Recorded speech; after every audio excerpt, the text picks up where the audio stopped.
Do'stlar, yana bir bor xayrli kech. Shunaqa qilib Begobod shahridan chiqib, mana Xudo xolasa, nima edi bu granitsaning nomi? Qo'ng'irot degan granitsaga keldik, Qozog'istondikka.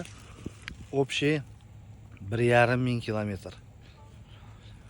Xudo xolasa, Qozog'istonga o'tib olsak, Gashnisada qolib, erta yo'lga chiqamiz yana.